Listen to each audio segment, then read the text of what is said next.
In an effort to improve throttle response, mileage, and overall drivability, we're going to go ahead and put the timing back to stock. As you can see here, when we were building the engine, we put it to about 19 to 20 degrees, which is about 7 to 8 degrees past stock. Here you can hear that it's really metallic sounding, and I wasn't getting the benefits of, low-end torque. When I get up to 3,000 RPM, then I would notice a little bit more power. So to take the timing cover off, we need to go ahead and remove the serpentine belt so we can get to the crank pulley. But first we also need to take off the radiator fan. These 4 bolts here, this is the drop bracket from Dustin, and once we have these 4 removed, we can remove the whole assembly, or you can just take the fan clutch off. I couldn't get the crankshaft pulley bolts off because it just kept spinning, so went with the old homemade impact wrench here, the breaker bar and a hammer, and then zipped off all these 10mm bolts. Actually, didn't zip them off. Took a little while, and you're bent over in a compromising position with 40s and a 7-inch lift. So just good practice to put them all back in the same order. If you can remember, these aren't really hard to get wrong anyways. So this job definitely made me realize that I want to get one of these little 1/4-inch ratchets. So definitely we'll be getting one of those soon to make life easier. After you pull off the front timing cover here, good time to inspect the front main seal. Even though it looks pretty gnarly, it is good. Another impact homemade wrench for the timing gear bolt or nut. This puller didn't work. I didn't have enough room with the radiator there anyways. So I broke my first puller and ended up having to get a whole complete new one, and it popped off there like a bullet. So unfortunately, as I was removing that timing gear, I shot it into the back of the front of the radiator here. There's a little pinhole leak, 2 of them it appears, as I lost most of the coolant from these 2 areas here. So, new radiator is $300. I've already cooked one of these. This one's completely shot. I wouldn't even try rectifying this one. I'm going to give these aluminum brazing rods a try. I don't have a proper torch. I'm just using propane here. And I just wanted to see what kind of beads I could lay down using this method. Seemed to be working pretty well at first, so I took the fins off and tried to weld the pinholes shut. Unfortunately, I just don't have an experience, I don't know how to manage aluminum when it gets hot, so this is obviously not a very conventional method of trying to do something like this anyways. It's like trying to, use a stick to poke a thing of bubble gum. It's just, anyway. So this didn't work, needless to say.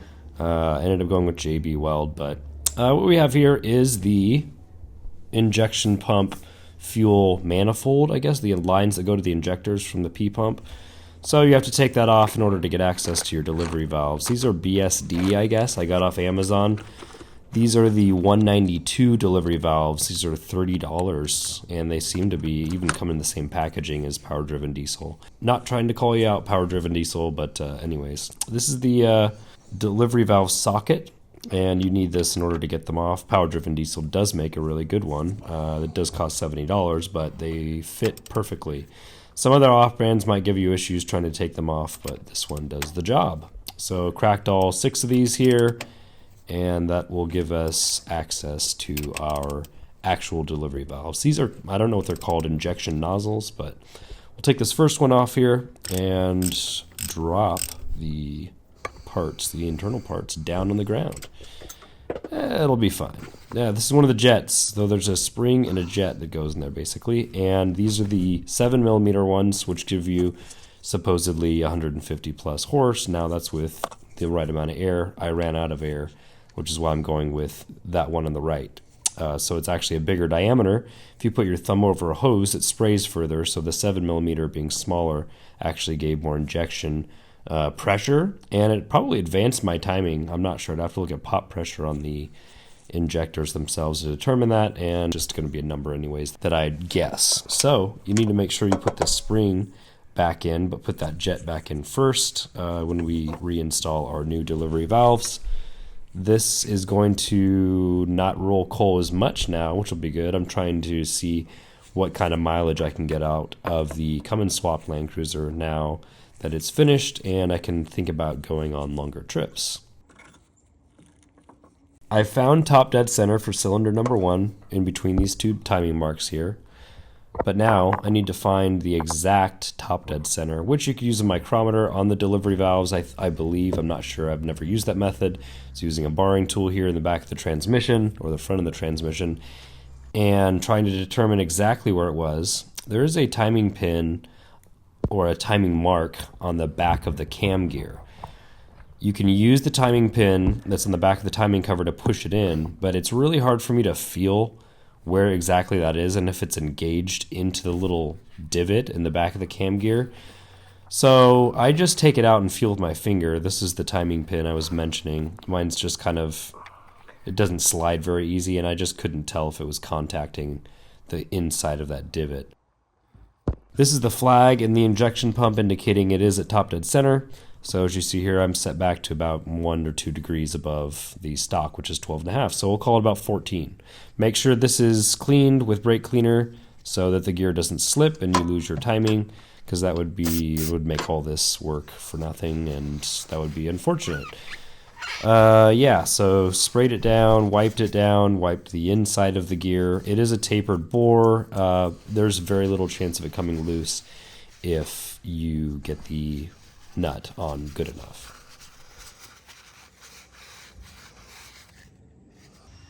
So another issue I've been facing is my power steering pump leaking. So I can recommend you something before you do this swap. Don't be like I was, and because of reasons that I cannot explain, due to circumstances beyond my control, impulsivity and inattention to detail. Hey! I decided to just use my original power steering pump and vacuum pump from the Dodge. Even though I bought every single other thing new on this engine, I was like, it'll be fine. Well, it wasn't fine. It had just one leak and it's leaking everywhere. My whole engine is completely dirty because of it. That's a top end leak. But trying to get in there with everything the way it is, this is just, you can tell, this looks like a meme you'd see on the internet somewhere. It was very difficult to get that off. So that's the actual vacuum pump itself, and I ended up taking the power steering pump off. And now I have the fun task of either rebuilding it or checking for damage and seeing if it needs to just be replaced. This is what I was talking about. So this is the OEM Toyota line going to the back of the vacuum pump. It's not where it was leaking though. It was leaking from this part right here underneath the bottom. So upon initial inspection, a lot of the leakage looks like it's coming from here at the bottom, which is apparently a pretty common failure point for the seal. I already have a seal kit, but if you purchase this just by itself, I think it's around $90. Doesn't include this housing. This is a separate in-between between the vacuum pump and the power steering pump. So this is actually going to be an oil from the engine. This was not leaking. So I'm pretty sure it's just the power steering pump, especially just because I was using power steering fluid, and that was the only thing that was leaking, and it was clear, and I didn't see any, saw a little bit of darker oil, but that was from a different area from up top of the engine, from the valve covers. So I'm gonna zip these bolts off, because even if I do trade this in as a core, I can't do this piece. This is an extra, it costs extra basically, as opposed to just this back part, which is only $90. So let's zip these 4 15s off and see what we got. All right, I'll tell you what we're gonna do. Not this. We're gonna return this. I'm done trying to get these things off. They're all crusty. Don't forget, we need to take, if you got the kit from Dustin, you need to take this fitting out of here. And please do this before you put it in the truck. Trying to do that in the truck is no fun. This goes right here in this end so that it fits in like this, so that you don't have any leaks out the back end. All right, I'm gonna bundle this up and take this over to Advance. We got our new Cardone pump with all of our attachments on there, including the brass fitting going in the back of the power steering pump. Everything's resealed. I referenced pictures from the old one. Couldn't find this seal, but it doesn't look like to be in bad shape or anything, so I'm just gonna send it. No, I did not clean any of this up. I ain't got time for that. So now I get to thread this through here again. One thing I forgot I need to do before I put this back in is shave down this U-joint where it's contacting the spring tower. it's almost ground. You can see the shavings there. It's almost ground.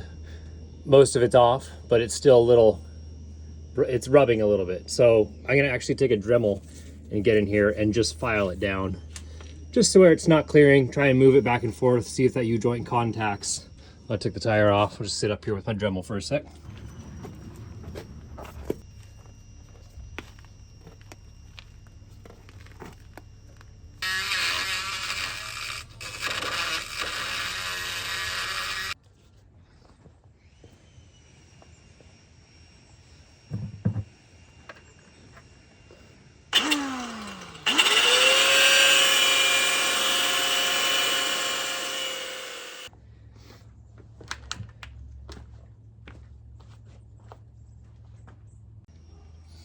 All right, so I ground down as much as I need to. I'm gonna maybe paint that, maybe not. Today is taking it out of me, but that does clear. Probably got a little more than I'd like off of that U-joint, but I can always replace that when it breaks on the highway and I flip over. But yeah, it needed quite a bit. Lots of cussing. Well, not a whole lot, but you know, chewed through my alternator wire, so got to redo that. That was fun. Like my job, my wiring job. All right, let's throw this in. Well, you get everything cleaned up, everything bolted back in, and check everything twice, make sure there's no leaks. And first start.